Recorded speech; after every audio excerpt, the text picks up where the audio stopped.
अस्सलाम वालेकुम वरहमतुल्लाहि वबरकातुहू। दोस्तों, सऊदी अरब की फटाफट खबरों में आपका स्वागत है। इस वीडियो पर अंत तक बने रहना है सऊदी अरब की सभी खबरें देखने और समझने के लिए, क्योंकि सभी खबरें आपके लिए चुनी गई है, आपके काम की है। तो आई होप आप वीडियो पर अंत तक बने रहेंगे। तो छोटी सी रिक्वेस्ट है कि चैनल को सब्सक्राइब करके बेल बटन दबाकर ऑल पर क्लिक करें, उस वीडियो को लाइक भी कर दें। चलिए खबरों का सिलसिला शुरू करते हैं। सऊदी अरब में डिप्टी हज मिनिस्टर डॉक्टर अब्दुल फत्ताह मशाद का कहना है कि हज के परमिट अबशिर के जरिए जारी किए जाएंगे।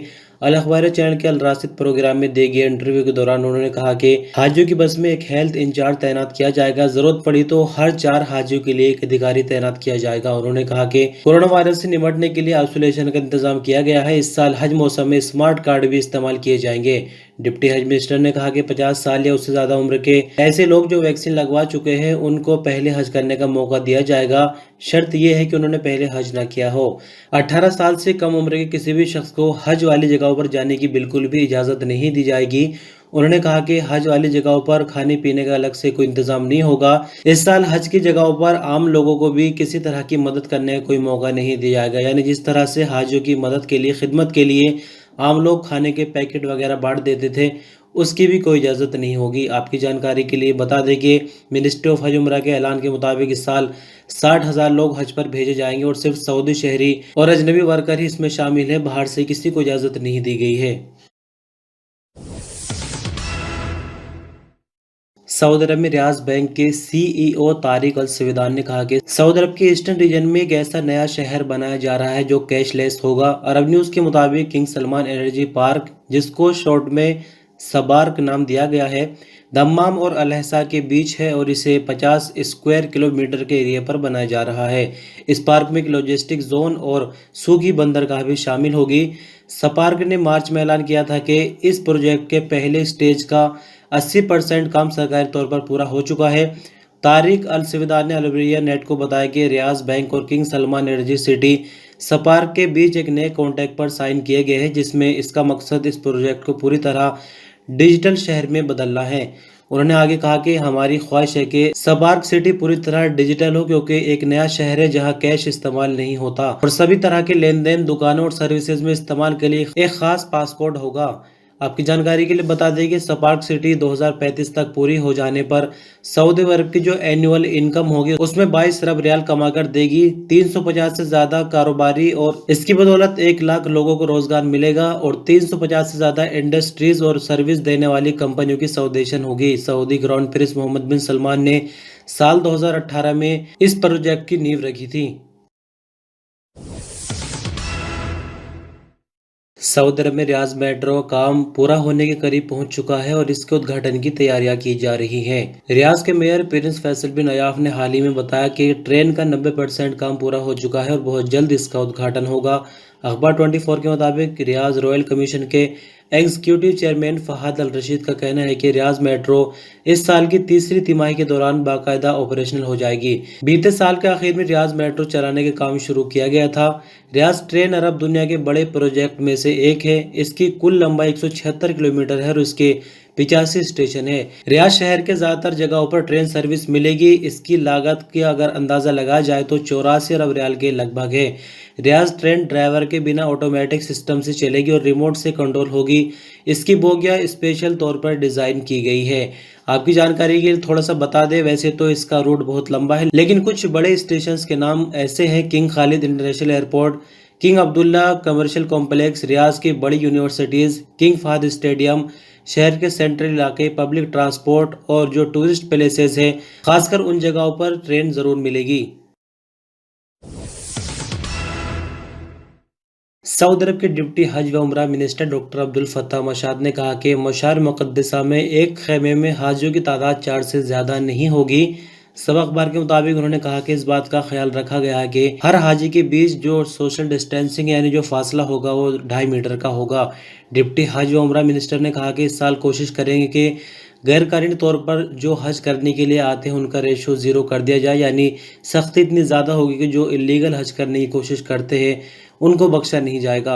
महरम के बिना औरतें हज के लिए अप्लाई कर सकती है। हम उन्हें औरतों के ग्रुप में शामिल करेंगे। मशार मुकद्दसा में क्वारंटाइन का अलग इंतजाम किया गया है, जो किसी भी हाजी के कोरोना पॉजिटिव आने में इस्तेमाल किया जाएगा। उन्होंने आगे कहा कि एप्लीकेशन देने के बाद जो हज की ख्वाहिश रखते हैं उनको चाहिए कि 3 घंटे के अंदर पैकेज की फीस अदा कर दे, वरना हम उनका नाम लिस्ट से निकाल देंगे। यानी थोड़ा सा आपको एक्सप्लेन कर दूं, जो लोग इस बार हज करना चाहते हैं और उन्होंने रजिस्ट्रेशन के लिए फॉर्म भर दिया है और अगर आपके पास एसएमएस आ जाता है कि आपका सिलेक्शन हो गया है, तो सिर्फ 3 घंटे आपके पास बचेंगे पेमेंट करने के लिए। अगर पेमेंट 3 घंटे में कर दिया तो फिर सही है, वरना दो आपका नाम लिस्ट से निकाल दिया जाएगा और फिर आप अगले साल ट्राई करेंगे। सऊदी अरब की रॉयल एयरफोर्स ने खमीस मुशैद को निशाना बनाने की हूसी कोशिश को नाकाम बना दिया है। सब अखबार के मुताबिक ज्वाइंट फोर्स के प्रवक्ता ने कहा कि हूसी मलेशिया ने सोमवार को खमीस मुशैद को निशाना बनाने के लिए बारूद से भरा हुआ ड्रोन भेजा था। रडार पर खबर मिलते ही सऊदी एयरफोर्स ने जवाबी कार्रवाई करते हुए ड्रोन को मार गिराया। किसी भी तरह का जानी या माली नुकसान सऊदी अरब को इस हमले से नहीं हुआ है। सऊदी अरब की हवाई कंपनी नास ने रियाज के यूक्रेन के एक शहर लफीफ के लिए डायरेक्ट फ्लाइट चलाने का ऐलान कर दिया है। सब अखबार के मुताबिक 3 जुलाई 2021 से हफ्ते में 2 फ्लाइट रियाज से लफीफ के लिए होंगी। इससे पहले नाज एयर ने 2 जुलाई से जिद्दा से यूक्रेन की राजधानी कैफ के लिए हफ्ते में 3 फ्लाइट डायरेक्ट चलाने का ऐलान किया था। नाज एयर, जो कि मिडिल ईस्ट की बड़ी कमर्शियल हवाई कंपनियों में से एक है, यूक्रेन जाने वालों की बढ़ती हुई तादाद को देखते हुए नई फ्लाइट्स बढ़ाने का फैसला किया है। यूक्रेन की अथॉरिटी ने सऊदी अरब के शहरियों को वीजे से छूट दी हुई है। नास एयर 2021 के दौरान कई नए एयरपोर्ट के लिए फ्लाइट शुरू करने का प्रोग्राम बनाए हुए है। सऊदी अरब के ट्रैफिक विभाग का कहना है कि हाईवेज पर 5 बड़ी गलतियां ऐसी हैं जिनकी वजह से ज्यादा ट्रैफिक हादसे बढ़ रहे हैं। ट्रैफिक विभाग ने आगे कहा कि अगर इन 5 गलतियों से बचा जाए और सही तरीके से ड्राइविंग की जाए तो हादसों को भी रोका जा सकेगा और सब लोग अपनी मंजिल पर सही वक्त पर पहुंच सकेंगे। अखबार 24 के मुताबिक ट्रैफिक विभाग ने ये 5 गलतियां बताई है। इनमें से पहली गलती ये है कि एक ट्रैक से दूसरे ट्रैक में गलत तरीके से जाना। दूसरी गलती यह है कि सर्विस लाइन से सड़क पर गलत तरीके से दाखिल होना है। एक गाड़ी से दूसरी गाड़ी के बीच में जो दूरी है वो भी लोग बनाकर नहीं रखते, इससे भी ट्रैफिक हादसे बढ़ रहे हैं। पैदल चलने वालों को ख्याल नहीं किया जाता और सबसे बड़ी जो गलती बताई है वो ये है कि हद से ज़्यादा रफ्तार से गाड़ी चलाना। यानी ये 5 कमियां बताई गई है ट्रैफिक विभाग की तरफ से। अगर इन पर कंट्रोल किया जाए तो ट्रैफिक हादसों को किसी हद तक रोका जा सकता है। ट्रैफिक विभाग का आगे कहना है कि ये 5 बड़ी गलतियां, लेकिन ड्राइवर इनके अलावा और भी गलतियां करते हैं जिनकी वजह से हादसे होते रहते हैं। लेकिन फिलहाल अगर इन 5 चीज़ों पर ही कंट्रोल किया जाए तो काफ़ी हद तक ट्रैफिक हादसे रोके जा सकेंगे। सऊदी अरब के मौसम विभाग का कहना है कि मंगलवार 15 जून को सऊदी अरब के कई इलाकों में तेज़ रेतीला तूफान रहेगा, जिसकी वजह से विजिबिलिटी काफ़ी हद तक कम हो जाएगी। आजिल अखबार के मुताबिक ईस्टर्न रीजन, रियाज और कसीम रीजनों के कुछ इलाकों में मंगल को भी तेज़ रेतीली हवाएं चलेंगी। ख़राब मौसमी हालात का दायरा नजरान और दक्षिण पश्चिमी ऊपरी इलाकों के पश्चिमी हिस्सों तक फैल जाएगा। मौसम विभाग का आगे कहना है कि जीजान और असीर के ऊपरी इलाकों में मौसम में बादल छाए रहेंगे। रुक रुक कर गरज चमक के साथ बारिश होगी, जबकि बहार अहमर यानी लाल सागर के सभी समुद्र तटीय इलाकों पर तेज हवाएं चलेंगी। अखबार 24 के मुताबिक सऊदी भर में मंगल को सबसे ज्यादा टेम्परेचर मक्का मुकर्रमा और अल अहसा में होगा, जो कि 45 डिग्री सेंटीग्रेड होगा, जबकि सबसे कम टेम्परेचर 16 डिग्री सेंटीग्रेड अल सौदा में होने की उम्मीद है।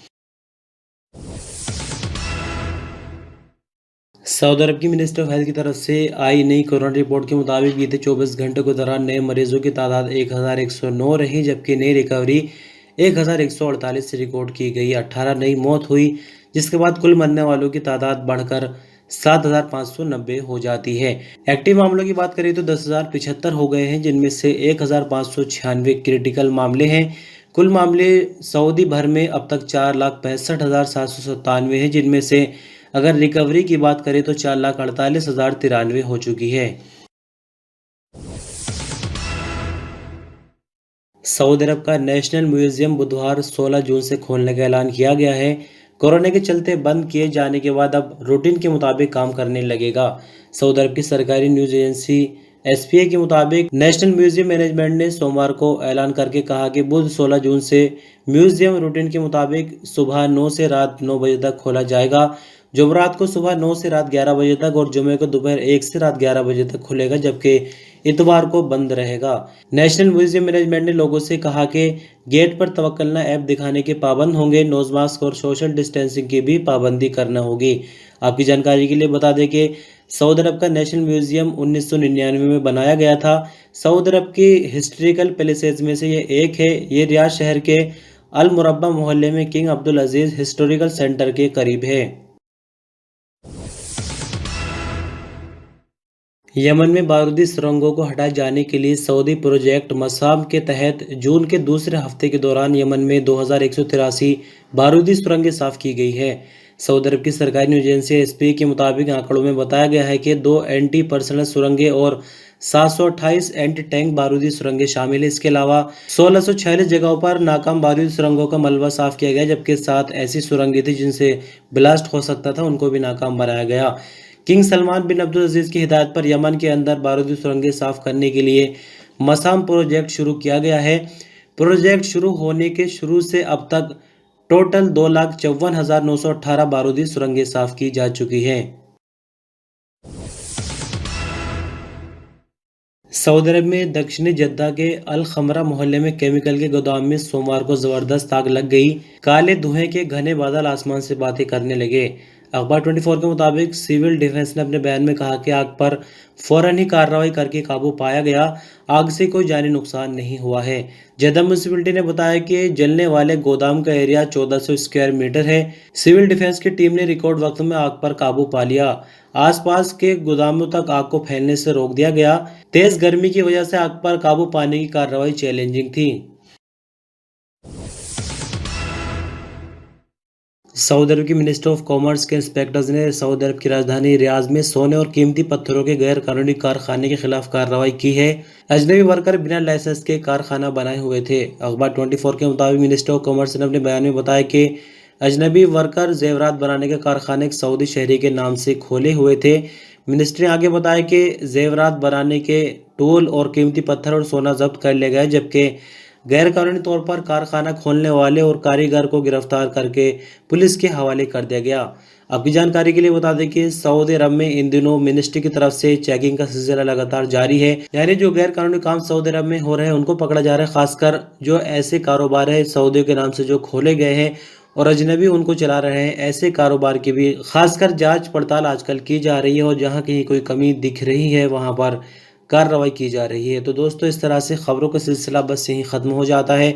और आपकी बहुत सारी कमेंट्स हमने कल भी पढ़ी, परसों भी पढ़ी। वीडियो बहुत ज़्यादा लॉन्ग हो रही थी, हम आपको एक्सप्लेन कर रहे थे, लेकिन ख़बरों की तादाद ज़्यादा होती है, यानी 12, 13, 11 खबरें होती है। तो एक्सप्लेन करने में डेढ़ मिनट भी गई तो 17-18 मिनट की वीडियो बन रही थी।